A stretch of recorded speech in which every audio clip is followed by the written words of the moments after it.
Well, hello everybody. Gonna do some shooting today. Got it, it's fall. It's first week in October. Got a deer hunt coming up, and I got one of my favorite deer rifles we're gonna shoot today.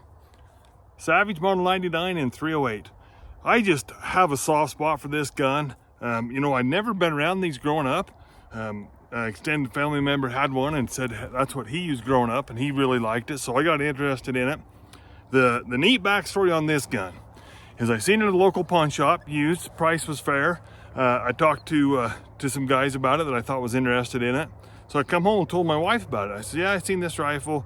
Talked to a couple guys, nobody's interested in it. Didn't think much about it. She's like, well, is that something you're interested in? I said, well, sure, they're neat. Didn't think a thing about it. Come home the next day and she went up to the store and bought it for me. So this gun holds a lot of value to me. Those backstories like that are just priceless. Actually harvested a deer with this a couple years ago before I started the YouTube channel. This gun to me is about an ideal saddle gun for a scoped rifle. I've never carried it just because of the hunts and working cattle and all that's been different. But this year I think this is what I'm going to carry on the horse when I'm gathering cows during deer season. So I wanted to just do some shooting with it. Show you what the ammo we're going to shoot today. It's a 150 grain bullet. I'll have to get my notes out. I'll tell you what exactly it's going on with it. I'm trying to get better at keeping notes, but anyway, my notes say that this is a 150 grain Hornady flat base bullet, and that's all it says. So that tells me it's probably the interlock. I know that I bought a bunch of bullets. It was kind of a yard sale thing. The guy had all kinds of reloading equipment. I ended up buying just a big box of it, and there was quite a few of these, and I developed this load with it and it says Savage 99 only. So it's going 2650, a very mild load by anybody's standards. This old girl doesn't need to be pushed to the limits. This is a 300-yard deer gun. I got a 3-9 burst scope on it, very generic scope. So yeah, it's not a big long range deal, but and like I say, for a 150 grain bullet going 2650, that's plenty of gun for deer, and I don't see no reason to push an old classic like this to the max. So anyway, we're gonna just do a couple 3-shot groups with it and just check it for zero, essentially all we're doing today. Before we get going on shooting, I'm gonna take a minute and ask you guys to please subscribe. Give me a thumbs up if you like what we're doing, and please leave comments. I love these classic old guns. I am not an expert on them by any means. I've been doing some 1886 videos lately, but I love the classic lever guns, and there's a lot of people watching that have more knowledge than me. So please leave comments if you know anything about this, or if there's something about it. This one does not have the cartridge counter, so I wish I could remember what year that one was manufactured. We looked it up, but I don't remember off the top of my head. It doesn't matter. It's in good shape. It's a good shooter. So anyway, we're going to shoot a 3-shot group. Before we get to shooting, I'm just going to just mention something. A lot of the videos I use the lead sled, and I've had some good positive constructive criticism with that. I've also had some haters on the lead sled, which is okay, it doesn't matter to me. But I'm going to try to learn to shoot off the bags. I think it's better in the sense that it's more of a field type situation. You're never going to have a lead sled in the field with you. So I've got some friends that shoot a lot of open sights, a lot of more classic military start rifles. They like to shoot off the back. So I'm gonna change my shooting routine just a little and see if I can get accurate shots off the bag. So that's what we're doing today.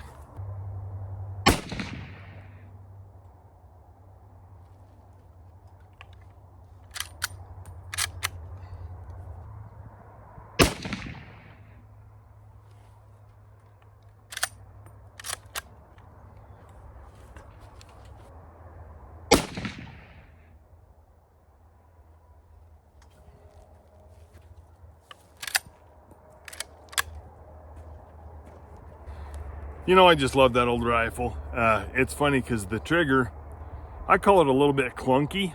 If you guys hopefully seen my Winchester Model 70 extreme weather video, and I did the video on the Woodstock Model 72. Those babies are pretty slick, and this old kid's trigger's a little clunky on it. But anyway, let's go up and have a look at the target. Okay, here we go. Slide over and get in the shade a little bit. I think it'd be easier for you guys to see. But so here's 1, 2, 3. That is 1 3/4, 1 5/8 if we want to get technical maybe. You know what, I'm okay with that. I have no qualms with that whatsoever. We'll go ahead and mark them. One thing I am concerned just a little bit about is where it's at. So there's the three groups, or sorry, three holes that are marked. Good elevation, but the center of that is about 2 inches to the right, if we're going to call that the center of the group. I might just do a little bit of tweaking on that scope. Okay, I made a little adjustment on the scope. I put a couple clicks there. Shoot, I just thought about it. I think I went the wrong way. I better double check that. Okay, I did a little adjustment on the scope. You know, I got thinking about it. I haven't shot this gun in a couple years, and we normally are, what I'm going to call our normal 308 load is 165 grain Sierra Game King. And I know that I've shot that load out of this one a little bit. So I'm wondering if that's not why them sights are off just a little bit, if I might not have been shooting that last.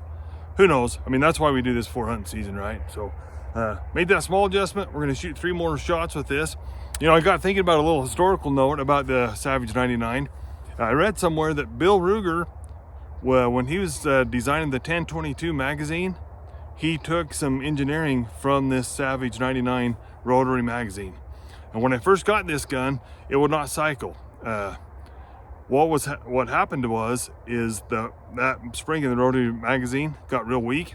So I just took it apart, found some information on the internet, tightened the spring up, and it's worked like a champ ever since. So anyway, I thought it was interesting that Bill Ruger kind of borrowed some engineering from the old Savage 99. So, well, let's take 3 more shots and see if that group's going to center up a little bit.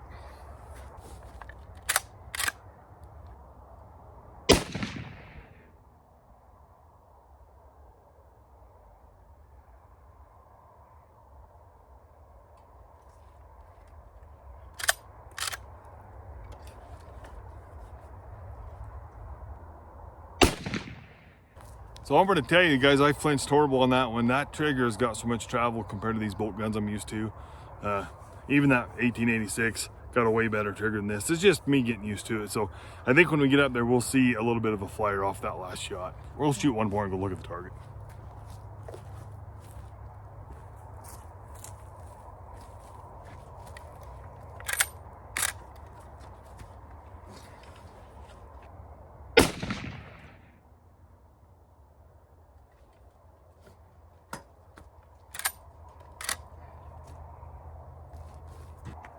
All right, let's go up and have a look.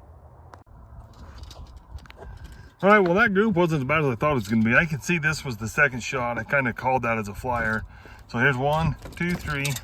We're still about, that's actually just under 2 inches, maybe closer to 2 inches. Still not a terrible group. I've moved the center of the group over. I think I'm going to shoot one more, and we'll make another small adjustment on that scope. Let's go ahead and mark these.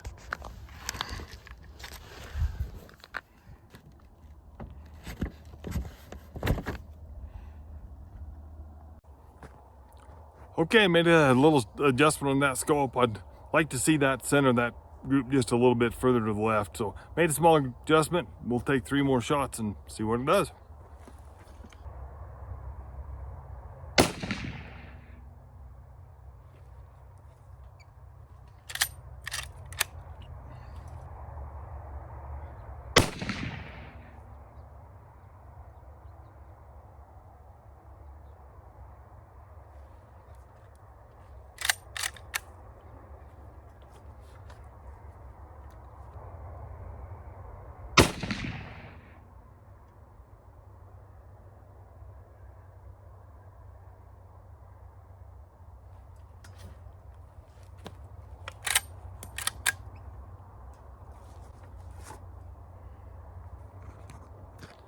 All right, let's go have a look.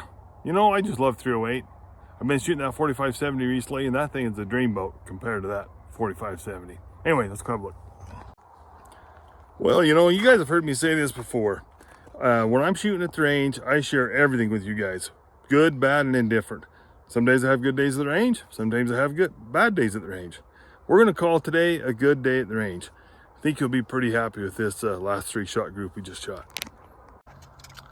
Okay, so this was the first shot, this was the second, and the cloverleaf was the third. Boy, I'm not sure a guy can complain about that. What do you guys think? So we're gonna call that right at 1 inch. we're gonna call it center to center. I guess should have brought the calipers. Didn't think it'd be measuring that precise today. But that is a solid 1-inch group. Don't know if we get any better than that. Well, we've all heard the saying, if it ain't broke, don't fix it, right? So what I'm gonna call that is today, right now, is a good place to quit. I don't want to keep shooting and screw that up. That's a really good place to end. That old gun's shooting just fine. Obviously, you know, we're shooting MOA groups with a Savage 99. That's pretty crazy, but I'm real happy with that load. I think that 150 grain bullet going that 2,600 feet, super mild. A guy could probably shoot that load and that gun for the rest of its life and be fat and happy and whatever else. So anyway, we're going to wrap it up for today. Please subscribe if you haven't. Give me a thumbs up. Thanks for watching.